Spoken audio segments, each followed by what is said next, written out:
వదిలిపోయినాడు. అయితే ఎక్కడికి పోయినాడు? ఆయన పరలోక విశ్రాంతి పొందుతున్నాడు అనమాట.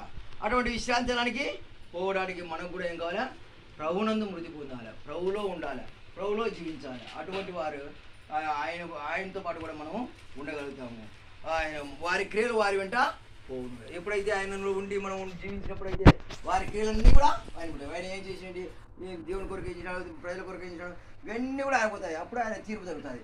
కాబట్టి ప్రభునందు ఉన్న వారికి ధన్యులు. అందుకే ఇక్కడ కూడా రాయబడింది, రోమి రాసిన పత్రికలో రాయబడింది. ఏమని రాయబడింది? ప్రభునందు ఉన్న వారికి ఏ శిక్షా విధి లేదు అని రాయబడింది 20వ అధ్యాయంలో. ప్రభునందు ఉన్న వారికి ఏ శిక్షా విధి లేదు. కాబట్టి ప్రభులో ఉన్న వారికి ఏ శిక్షా విధి లేదని రాయబడింది. కాబట్టి నీవు నన్ను రోమి రాసిన పత్రిక. కాబట్టి ఇప్పుడు క్రీస్తునందున్న వారికి ఏ శిక్షా విధి లేదు. కాబట్టి క్రీస్తులో ఉండే వారికి ఏ శిక్ష విధి లేదు. ఈ లోకంలో జీవించే మనం అందరికి కూడా ఎవరుండి శిక్ష ఎవరుకుంటుంది? క్రీస్తులో లేకుండా యేసుక్రీస్తు నమ్మకుండా ఉండే వారికి శిక్ష. యేసుక్రీస్తు నమ్మిన వారికి శిక్ష లేదు, వారికి పరలోకంలో చేర్చబడతారు. అయితే ఆ ధవళ సింహాసనం మీద ఒక దాని తిరుగు జరుగుతుంది. వారికి ప్రతిఫలం ఇచ్చాడు. ఈ లోకంలో ప్రతిఫలం ఏం చేసినారు, దేవుని కొరకు ఏం చేసినారు, అవన్నీ కూడా అక్కడ లెక్కించి వారికి ప్రతిఫలం ఇస్తా వస్తాడు. అయితే క్రీస్తునందు ఉన్న వారికి శిక్ష లేదు, కానీ అక్కడ ఏమవుతుంది? ఆయనకు బహుమానాలు వస్తాయి, వారికి బహుమానాలు. అయితే లేని వారికి ఏమవుతుంది అంటే అనేక శిక్ష, వారికి శిక్ష ఏం చేసినారో దాన్ని బట్టి వరకు శిక్ష విధిస్తూ ఉంటాడు. కాబట్టి అది నరక బాధలు.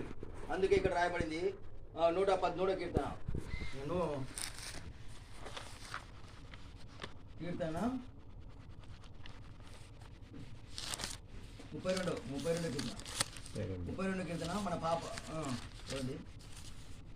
తన అతిక్రమములకు పరిహారం నొందినవాడు, తన పాపములకు ప్రాయశ్చిత్తం నొందినవాడు ధన్యుడు. తన అతిక్రమములకు పరిహారం నొందినవాడు ధన్యుడు, తన పాపములకు ప్రాయశ్చిత్తం నొందినవాడు ధన్యుడు. యెహోవా చేత నిర్దోషి అని ఎంచబడిన వాడు ధన్యుడు. ఆత్మలో కపటం లేని వాడు ధన్యుడు. అందుకే మనం అందరం కూడా అతిక్రమం చేసిన వారం, మనం అందరం కూడా పాపం అని బైబిల్ గ్రంథం ఉంది. అందుకే దావీదు మహారాజు నేను పాపం పుట్టినాను, పాపం నా తల్లి గర్భం ధరించింది. కాబట్టి నేను కూడా ఈ లోకంలో మనం అందరం కూడా పాపం అని చెప్పబడింది. అందుకే బైబిల్ కూడా ఏ భేదం లేదు, అందరూ కూడా పాపం చేసి దేవుడు అనుగ్రహించి మహిమను పొందలేకపోతున్నారనేది. కాబట్టి మనందరం ఈ లోకంలో ఉన్న వారందరం కూడా పాపలమే. తల్లి గర్భం నుంచి మనం పాపంగా జన్మించినాం. క్రియల ద్వారా, తలంపుల ద్వారా, ఆలోచన ద్వారా అనేకమైన పాపాలు చేసిన మనం. అయితే ఈ పాపానికి పరిహారం పొందాలా, ఈ పాపాలు క్షమించబడాలా. క్షమించబడాలంటే మన చేత మన ద్వారా మనం యొక్క మన క్రియల ద్వారా